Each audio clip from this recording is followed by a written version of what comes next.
One of my irrational fears is falling into open ovens, which I had to deal with this Thanksgiving. But also one of my other irrational fears is standing underneath this star. Anybody else, would you be paranoid about that? See too many movies? There's also like a wire connected this way, so if it does fall, it will swing like a pendulum. I'll be like attached to it as it swings. It'd be horrible. Anyways, welcome. So I was the youngest of 3 kids. Still am. So when I got into elementary school, it was quite obvious my parents were over everything, and they were like, "You're taking the bus to school. You're going to get there on your own." I feel like many of us have been in this situation. We got like the long walk to the bus stop, right? I feel like nowadays the bus stops are always like right in front of kids' houses. But yeah, there we go. Got one amen already. Wow. So I got to walk to the bus every day. Didn't matter what the weather conditions were. It was down the street from my house. My parents, they wouldn't have a window that faces that way, so I was just walking, could have gotten abducted or whatever. And so I'm just walking to the bus stop. Didn't matter what the weather was. I'd walk to school in the sunshine. I'd walk to school in the rain, and I'd walk to school, to the bus stop, not to school. And walk to the bus stop in the snow, and everybody knows kids. I probably wasn't wearing a coat ever, right? I'd show up to school soaking wet, and in my head I was like, "Yeah, Russ, this is what you trained for," right? And I'd be like, I'd come to reality and be like, I'm just soaked at school, right? I wasn't training for anything, but I was in my imagination all the time. So I'd show up with like mud on my face, be like, yes, feel like really cool because I like survived the trip to school. And you just be wet all day, it's whatever, it's being a kid. But sometimes I go to the bus stop, actually often, go to the bus stop, and I'm standing outside in the pouring rain without a coat on or a hoodie or anything, and then there are like the neighborhood kids sitting in their mom's car right next to me, right? I was unwelcome in the car. Probably because I was always wet or whatever, or smelly. And I thought to myself, I was like, when I grow up and I have kids, they're going to take the bus to school every day, right? Has anybody ever thought those thoughts about when you become a parent or when you grow up or whatever, and you're going to force your kids to do the things that you want to see other kids be forced to do? Well, that was one of those things. So people don't forget, like Billy Madison says. And so what happened was I have a kindergartner, this is a while ago, and I was like, yes, he's going to take the bus every single day. And we lived in Vermont at this point, and our driveway was nearly a quarter-mile long. It was mostly straight, but it was dirt. And I was like, this kid's going to take the bus to school every day because through suffering that I inflict on him, he is going to build character. And so I had this great design in mind. I was like, it's going to work. And so it turns out that he was the first stop on the long bus stop. It's like an hour-long bus ride, but he was the first stop, so he'd be picked up at 7:02. And they want you to be out there 10 minutes early just in case. They have like 10 minutes before and after swing time just in case the bus driver is late or running early for some reason. And luckily, the bus driver really never ran early, so we were always running a little bit behind. But I'd have to get this kid out. This whole quarter-mile walk took us like 10 minutes to walk out there by 7 o'clock in the morning. So I was waking him up at 6 in the morning. And advice if you ever have kids, for the first few years of their life, in like that memorable time, because you can remember like that really foundational time, don't teach them to wake up at 6 a.m. Learn from my mistakes, because I hammered it into my son. I was like, you will wake up at 6 a.m. every day. He still does, it's horrible. It's the worst. So I'm waking him up at 6 a.m. like it's middle school, right? But he's in kindergarten, getting him all ready, and then I'm getting his 3-year-old brother ready too because they're sharing a room. I just woke them both up. It is what it is. And I'd walk them down our driveway. And it was cool at first like month or two, because it's summertime, and since our driveway was all dirt and there's like all woods the whole way of our driveway, there was like snakes and frogs and cool creatures on the ground, and sometimes there'd be poop or scat, whatever, and we'd get our book out, and we'd try to figure out what type of animal it was. It was adventurous, and it was exciting, and I was happy with the decision that I made, even though I was up at 7 a.m. Until fall came. I put fall in quotes because it's really like fall's like a week in Vermont, and then it snows the last weekend in October, or last week of October, until the first week of May. Do some math. I can't do it, but it's a long time of winter. And there were some days it was 35 degrees and it was pouring rain, and I was like, I hate this. And there was many days that were much calmer that I hated walking to the bus, and I was suffering. I was like, I understand, parents, why you would drive down to the bus stop, because this technically was the end of my driveway, even though it was really long, but my car was in the garage, and the school was 3 minutes away. It would have been faster for me just to drive him to school, but I needed to teach him. Suffer a little bit, perseverance, character. And man, those 35-degree rainy days, everything is freezing on the ground because it's not asphalt, it's dirt. And so the rough days would be when Owen and Eli would fall on the ice, and they'd get all soaking wet, but Owen doesn't care. He's a kid. He's like, yes, I fell on the ice. He's probably running sliding anyways because he's having a good time. The bad days were when I went down by accident. I'm just walking, I'm like, whoop, like that. It's not good. It doesn't look good when an adult slips and falls. So my design for building character in my son was a complete fail because he was having a great time with the puddles. He's splashing in the puddles. With the ice, he's sliding on the ice. With, what other weather is there? Snow, he's making footprints, having a good time, making spinning footprints and stuff up there. He's having a good time, and I'm miserable. And my suffering plan to make him learn character didn't work out well. My design was poor. It was a poor design from the beginning. But it was also hard for me because I had choices. I knew I could just drive if I wanted to. Building character through my design was bad, didn't work out, but it's cool. The last couple weeks we've been talking about how this character of Joseph, this person who's Joseph, he's a real person in history, has been developed through his time in suffering, even though suffering is not great, it's not what God wants for us, but we've learned about how his character is developed over his lifetime. And God has this incredible design for him in mind. And we've been calling this design canvas work. And the reason why we've been calling this series canvas work and how God's design is like canvas work is because canvas work is a type of art. I'll make it quick because we've talked about this for a bunch of weeks. It's a type of needlepoint. You got your canvas, you got your frame, and there's a design on top, and you're shoving colored thread from the top to the bottom. And the artist on top can see the pattern that's supposed to be developed. And you have to have intention behind each and every thread that goes through because you only have enough space for one thread in each hole. But Joseph and us were on the underside. We can see that there's progress being made, there's threads coming through, but it's hard to tell what the pattern is. And we have a picture of what that looks like. I've been showing you guys this. That's it. That was it last week. And then we have the newer one, which is the complete picture just on the bottom. So we can tell that stuff is going on. Joseph can see that God is at work in his life, but it's hard on the underside to figure out where exactly God is going. So this is the last time we're going to see this unfinished product, not from the top. Does anybody have any final guesses? This is your chance to seem really smart in front of your friends. Reverse Google search, right?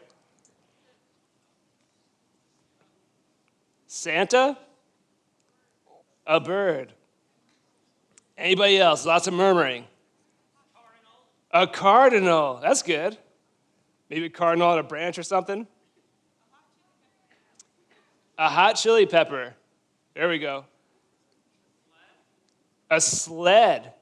Very smart. Well, the good news is I'm not going to show you what it is right now. We're going to save it for later just to make it drag on a little bit more. The mystery continues.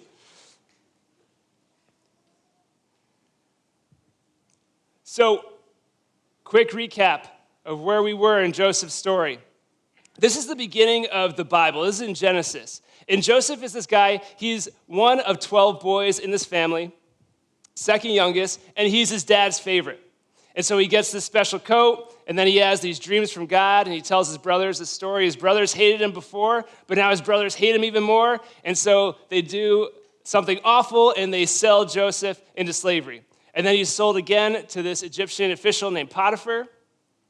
And then Joseph is confronted by Potiphar's wife, who tries to seduce him, and Potiphar does the right thing and gets sent to jail for it.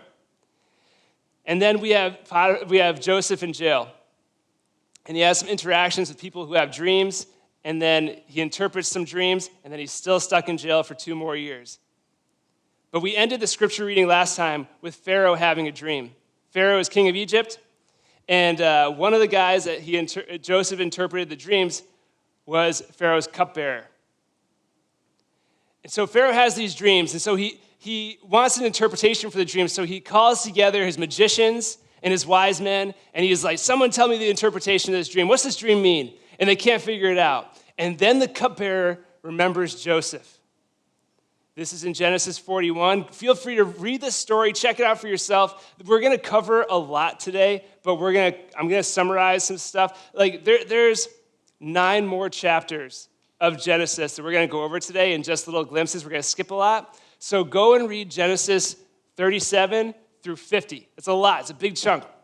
It's the story of Joseph. See what the Holy Spirit reveals to you, because you could pull out all sorts of really cool stuff about the character of God and the promise God has for us, and see how good God is and how he's going to constantly redeem our lives and turn what was meant for evil for good. So check out the book of Genesis. All right, this is where we're going to pick it up.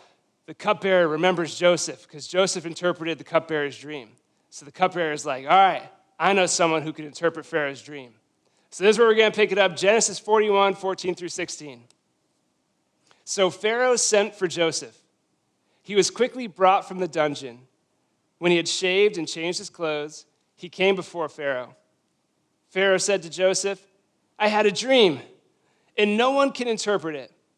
But I have heard it said of you that when you hear a dream, you can interpret it. I can't do it, Joseph replied to Pharaoh. But God will give Pharaoh the answer he desires. I love reading this and putting myself in the room. I love putting myself in the room in general when I'm reading this, being a fly on a wall, just watching what's going on in the Bible. But this is something I'm thinking about. The cupbearer has just gotten out of prison, living the high life, being the cupbearer again for the king of Egypt. And then he has this idea. Pharaoh's in this pickle, and he's like, I have this great idea. It's going to get me some sort of reward because Pharaoh's stuck and no one can figure out the answer. I'm going to bring him the guy who's going to give him the answer. So he has this great idea. He's like, Pharaoh, guess what? I know this guy. He can interpret your dream. And then he brings the guy up. The guy shaves. Also, shaving, that was an Egyptian thing. Joseph probably had a beard because that's what the Israelites wore, but Egyptians were clean shaven. So when it says that he shaves, it's not just like a normal thing. That was special to make him look Egyptian. So the cupbearer is waiting with anticipation for his reward to come. And I'm sure he's sitting there really excited. And Pharaoh asks Joseph, I hear you can interpret dreams. And Joseph says, I can't. And so I'm thinking for the cupbearer, his eyes probably bulge. And he's grabbing the armrest to his royal chair. And he's like, oh no, what did I do? Right? Because he's like, I shouldn't have said anything. If I didn't say anything, then I'd be fine. So I'm sure he's freaking out on the inside, even if it's just momentary, before Joseph says, but God will interpret this dream for Pharaoh. So I'm sure the cupbearer is oh, yes, thank you for coming through. He's replaying the whole going back to prison thing in his mind. And then so Joseph interprets Pharaoh's dream. And what Pharaoh's dream comes out to be, it's something that's going to happen in the future. There's going to be 7 years of abundance in the land of Egypt, and then 7 years of famine. And the famine is going to stretch across all the known world. This is the Middle East. And some of us actually know what famine is. Some of us have experienced famine. I've never experienced famine, but we got a small glimpse, maybe you're like me, of what, a shortage of supplies, scarcity during COVID, right? There was some small, there wasn't enough toilet paper and some other stuff, and they started limiting how many cans of things you could buy at Costco and some other grocery stores. So I've experienced scarcity, and it didn't take much for people to start getting crazy, right? So people were stealing generators, my dad has a garden, and he has a bunch of fig trees, and his figs kept disappearing. He's like, what kind of animal is taking my figs?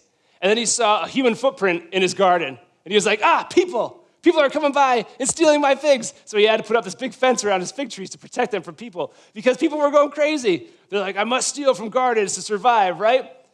It was just scarcity, all right? So imagine people going that crazy just over scarce materials. Imagine if there was a famine in all the land for 7 years. People are starving. And later it talks about Joseph's brothers coming from Canaan, which is 300 miles away, to come to Egypt to get food. And I don't know how far 300 miles is, so I Googled it, because I want to see exactly how far 300 miles is. If they're that desperate to travel 300 miles, so just so you know, if you walk on 95, you can get to Washington, D.C. in 298 miles, okay? You could also go up through Vermont into Canada in 300 miles. So imagine if people are that desperate to travel that far for food.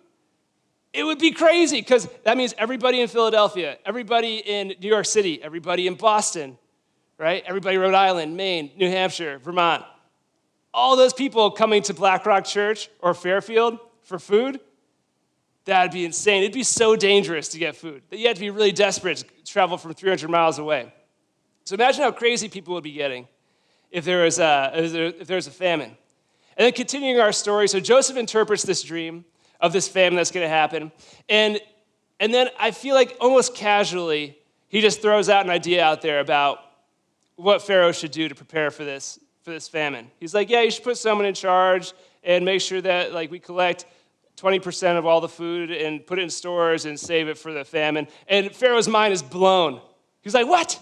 This guy's so smart. It says all of Pharaoh's officials were also amazed by Joseph's wisdom. And so Pharaoh puts Joseph, at that point, second command over all of Egypt. Something also to note about Joseph, which I think is really interesting, is Joseph took the job, the interpreting job, from Pharaoh without any sort of reward in mind. When he was called up out of jail, it wasn't like, hey, Joseph, you're going to come up out of jail, and I'm going to give you this great reward for doing God's work. I'm going to give you this great reward for doing this work. Joseph had absolutely no promises. All he knew was he was getting summoned up out of prison, and then he was asked to do something that he was unable to do. And I think that's something that happens to us right now as well, us today. Maybe it's you, where God's calling you into this position where it feels uncomfortable and it's stretching, and you're like, I don't have the skills or abilities to do this. But God's calling you. He says, hey, I have something for you. And he's going to enable you to do the job. You don't need the qualifications to do the job. God is going to enable you for that position. And you're not feeling called because some sort of reward is in place, but because the Lord is calling to you.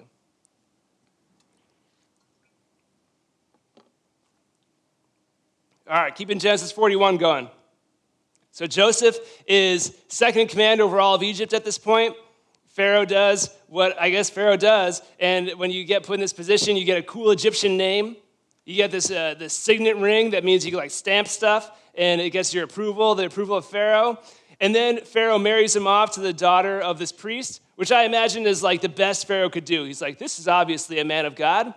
As a polytheistic leader, that's how people talk to themselves, he's like, I'm going to marry this guy to another godly person, right? So he marries Joseph to this pagan god's priest's daughter, and Joseph actually settles down, and he fully embraces this life as an Egyptian leader.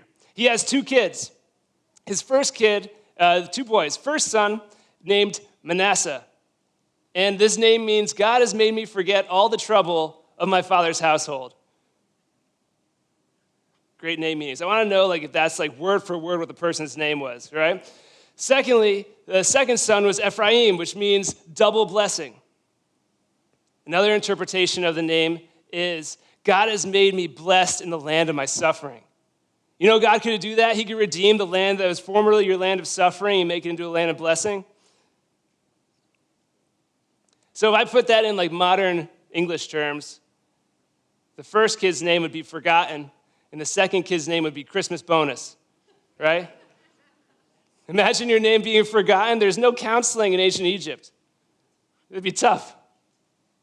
Name forgotten. Something, too, about Joseph that I've often skimmed over in this is that at this point in Joseph's life, he's lived longer in Egypt than he ever lived in Canaan. So at what point do you stop being a Canaanite living in Egypt and start becoming just an Egyptian? Take a look at the names of his kids. This is something we could skim over. I've skimmed over this part of Genesis over and over and over again. I don't think I give enough credit to what Joseph is telling us through these names. So the first name is Manasseh. God has made me forget all the trouble of my father's household. Now, Joseph can't actually forget. It's impossible to forget unless you have some sort of TBI, traumatic brain injury. It's impossible to forget. It's impossible to forget the pain, the emotional, physical wounds that his father's household has put on him, has gone against him. It's impossible to forget the pain his father's household has inflicted on him. But he could, and he does, surrender the weight of his wounds to the Lord. Joseph chooses not to let his former condition define his present purpose. his former condition being hated, his former condition being betrayed, his former condition being worthless. His brothers sold him for money. Not a lot of money. It's Joseph's choice. It's Joseph's choice to surrender the past and give it to the Lord. And in his surrender, he's able to step into this promise, to embrace the double blessing. That's the other kid's name, the double blessing. He could have named his kids, "The Lord reminds me of my deepest pain and extended suffering." Joseph didn't take his wounds to join him in this next season. He surrendered them to God, moving into this new season of double blessing, being the second in command over all of Egypt. What wounds are you carrying into this next season? For me, mine was a work wound. I've left this job in Vermont to come here, and within the first few days, I got a text from one of my new bosses, one of the guys that hired me, and he says, "Hey, I'd love to go out for lunch." I could have been stabbed at that point. It would have felt the same. It was so painful. I was like, this guy wants to go out to lunch with me? What could I possibly have done, right? I've only been here a few days. Because the wounds I was carrying with me from my past were entering into this new relationships, this new work environment. I brought it with me. And all of my past work relationships, my boss ever wanted to talk to me, is because I did something wrong or I was in trouble. But I had to choose to either continue to carry this weight with me or surrender this to the Lord. Because you know what? This guy is actually just trying to be a good boss. He just wants to get to know me. But the weight I was carrying, I had to surrender to the Lord and not drag this weight into the new season. What blessing could God possibly have in store for me in this next season? If I don't surrender that weight to him, that former weight, I might not find out. Submit the weight of your former wounds. The weight of your former wounds doesn't have to keep you from your double blessing. If you took a moment and just closed your eyes, could you identify what the wounds from your past season are?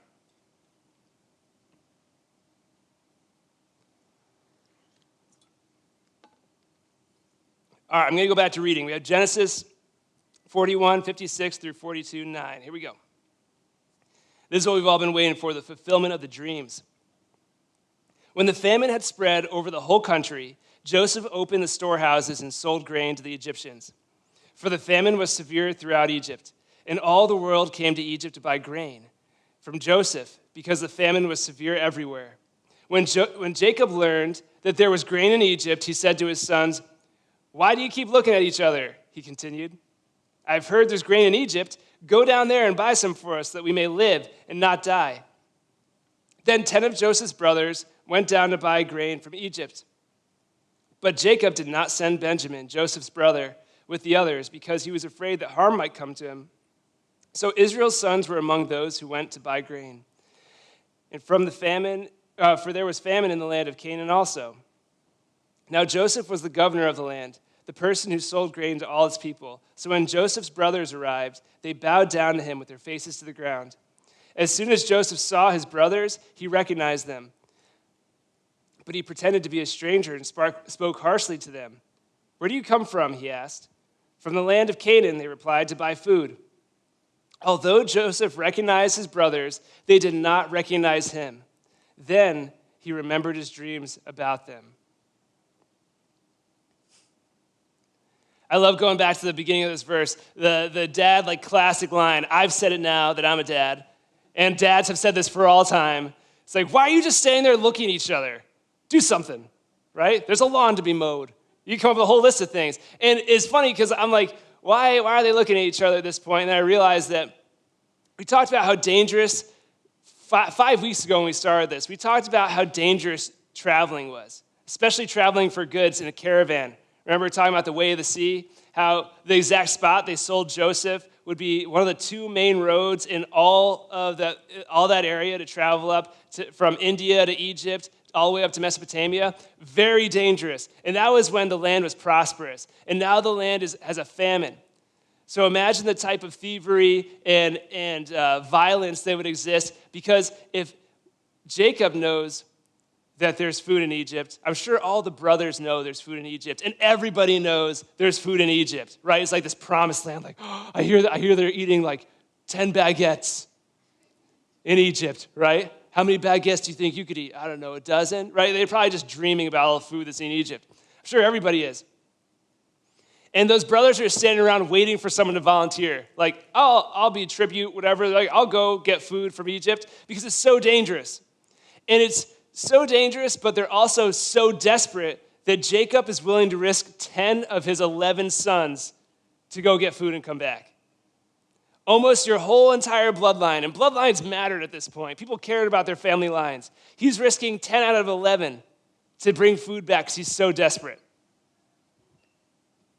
Something also interesting to think about is to get to the way of the sea, to get to Egypt, they had to go to Dothan, where they sold Joseph. So I'm wondering if like Joseph's even on their mind at this point, it's 20 years later, and they're like walking by Dothan being like, yeah, this is the exact spot we sold Joseph. Remember that? I wonder what his trip to Egypt was like. So it's 20 years later, and they come into the room, and they don't recognize Joseph. And like obviously, first of all, they thought he's dead. Then he's clean shaven. He's not wearing a beard like they are. He's got makeup on. Egyptians love makeup. That's what I've heard in history class. And he's speaking through an interpreter. He's not even speaking Hebrew anymore. He's speaking Egyptian. What do they speak in Egypt? I don't want to say Sanskrit. That's like a written language, right? They don't speak Arabic. Do we know that? Ancient Arabic, is that a real thing? Somebody should have looked this up before I got up here, and that should have been me. So, I'm sure culturally, too, if you're going and begging for food from somebody, you're probably not going to make eye contact, right? You're not going to be like searching their face and being like, I bet this guy looks so much like Joseph. Like no one's going to be staring at them. You're going to be like bowing at the ground, face to the ground. You're like, please have mercy on me, right? Because this guy has all the power. All he has to do, he has his own like personal bodyguard. He can be like, kill him, right? This one offended me, looked me in the eyes, in my mixed up eyes, kill him, right? He can do anything. He's got all the power. So I'm sure it makes sense why they wouldn't recognize him. But Joseph recognizes them, which I think is really interesting too, because when I remember like my college roommates, all my friends, my high school friends I haven't seen since then, I also dream about my friends, which is weird. But when I do that, it's them when they're young, how I remember them, right? When I think about high school 20 years ago, almost, it's like I dream about my friends, remember my friends as like 16. And these guys are all like 50 plus. So he recognizes these like not so old, but they're old, just to be sensitive. He recognizes his old brothers. They walk in, they're old. And his reaction is actually completely justified. It's got to be such a confusing set of emotions because he speaks harshly to them. He's angry. He's angry. And because they would come to him for food. How dare they come to him asking for food? But also, he's defensive. These guys aren't just like softies. They're not just like nice guys. When Joseph was young, two of the brothers tricked this village of people into taking them out of fighting shape. And then when they were recovering, killed everybody. Okay, these are tough guys. And so Joseph's he's not sure if they still hate him or not. So his reaction is completely justified. He's defensive, but then also maybe he's like relieved because the famine's 2 years in, and it doesn't take very long to die from starvation. So I'm sure he's like, maybe it's nice to see them. So he's got all this conflicts of emotions going on. And the last thing is, Joseph just gave this over to God, right? He's into the famine at this point, and he's like, God, you know what? My kids are awesome. You've helped me forget the troubles of my father's house. I'm double blessed because I've forgotten this. I've given it over to you. And then guess who walks in the door? The very people that he just got over. How often does it happen? Right? I woke some of you up, sorry.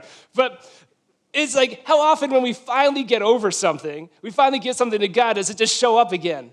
It's going to be so frustrating for Joseph. I just got over them. And then Joseph sees them bow down. He recognizes them. They bow down to him, and I think he's just forgotten the dreams because he forgot the troubles of his father's household. They bow down, and then it says after that then he remembers the dreams. The fulfillment of God's promise has come 20 years later. And God was always going to fulfill that promise. Just because he told Joseph it when it was young doesn't mean that it wasn't going to be true 20 years down the road. If God speaks something to you now or when you were young, it will be true forever. There's not an expiration date. Just like, what is that? What's that fruity bread we were talking about? Fruitcake. We were talking about fruitcake before the service started. Those things don't expire. And neither does God's promise. Some of you are still waiting on God's promise. And it's going to come true. He's going to restore you. He's going to show you how he turned what was meant for evil for good. If God says it when you're young, it's still true today.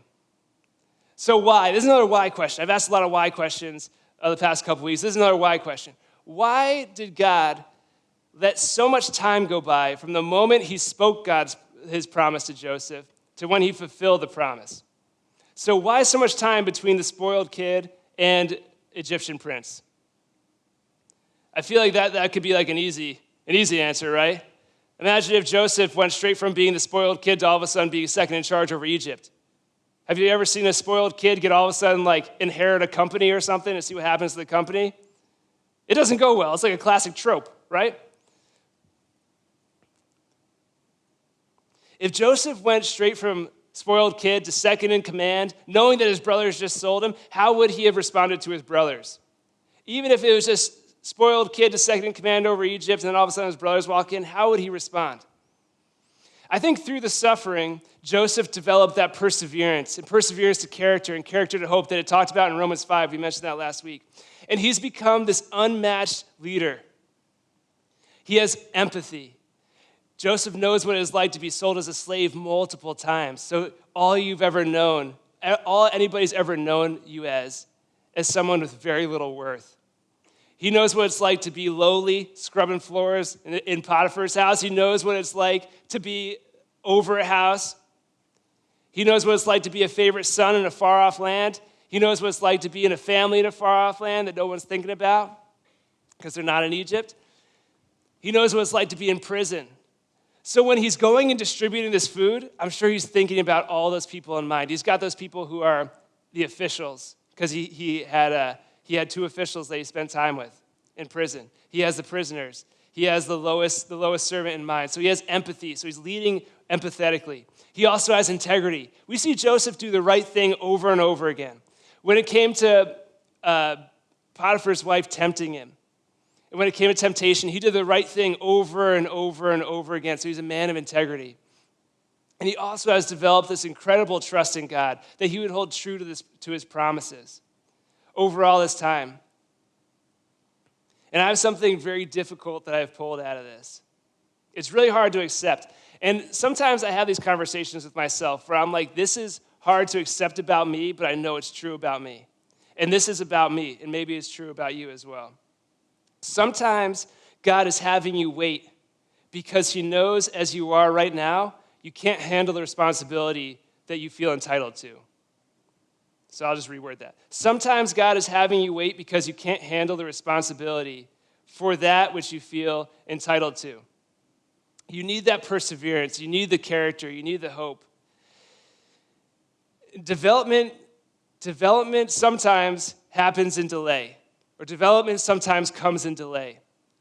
We're not ready for God's promises right now. If I went straight from bus stop survivor to coming and having to coordinate all the bus stops in Trumbull, Connecticut in 1995, 1997, whatever, everybody would have these uncovered bus stops, right? They'd be standing out there in the rain, in the snow, no cars allowed. But over time, this development of my empathy, because I've been on both sides. I've been the parent, I've been the kid. I know what it's like to be both. And this time, this helped develop my character. I'd be like, shelters at all the bus stops for kids, right? It just makes sense. Sometimes we can't handle God's promise right now. It's a hard truth for me. All right, Genesis 50:20. We end with this classic ending. If you've ever heard anybody talk about Joseph, they talk about this verse. And this is actually one of the last verses in all of Genesis. And this is Joseph talking to his brothers. Genesis 50:20.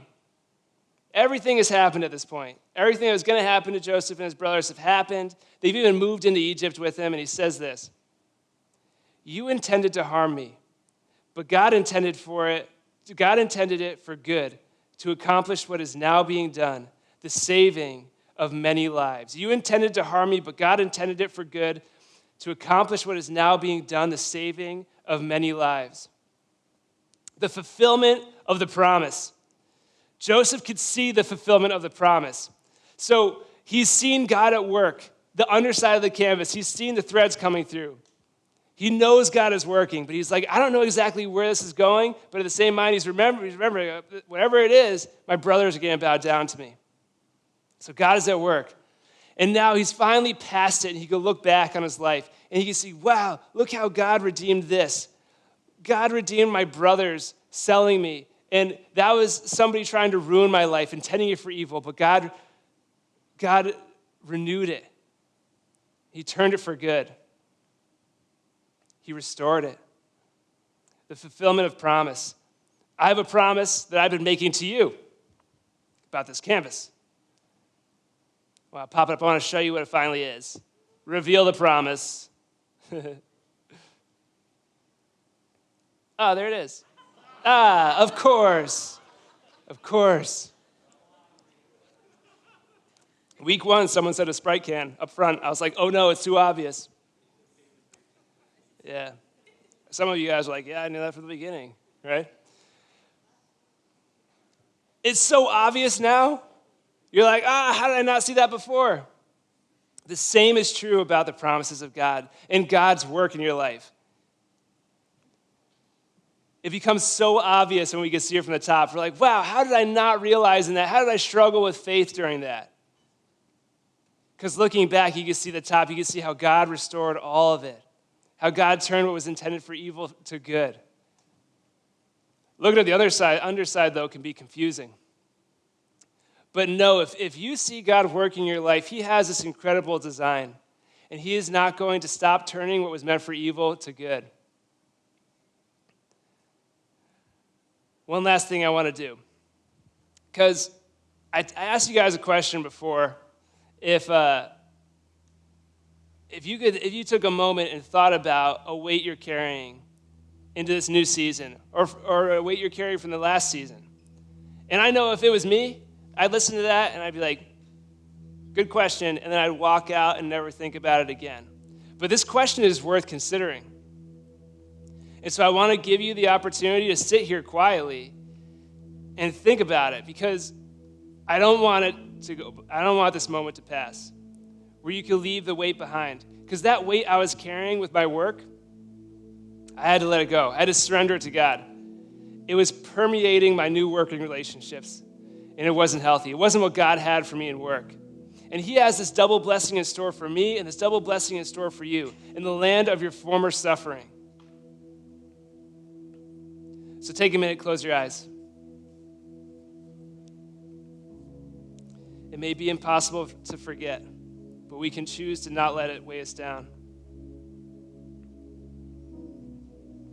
Lord, show us the pain. Show us that anger or resentment that may be in our hearts from this past season. And maybe it's shame because it's something that somebody did to us, not even something that we did ourselves. Maybe it's something we're even scared to consider or think about because it's too painful to think about. But Lord, you have something. You have a double blessing in store for us.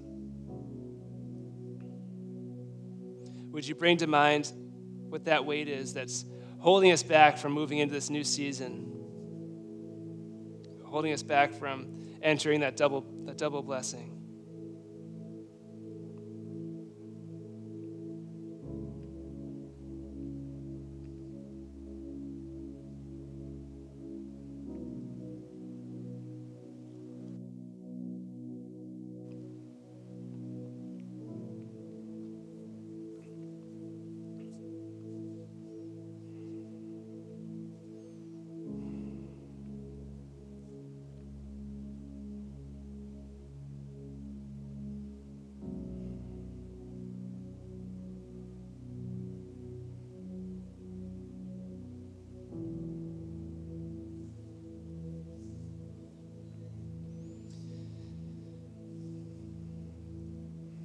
We pray Isaiah 61 over you. It's a final thought. You keep your eyes closed. Isaiah 61 says, instead of your shame, you will receive a double portion. And instead of disgrace, you will rejoice in your inheritance. And so you will inherit a double portion in your land, and everlasting joy will be yours. May you leave your shame behind, the weight behind, and receive this double portion in everlasting joy. In Jesus' name.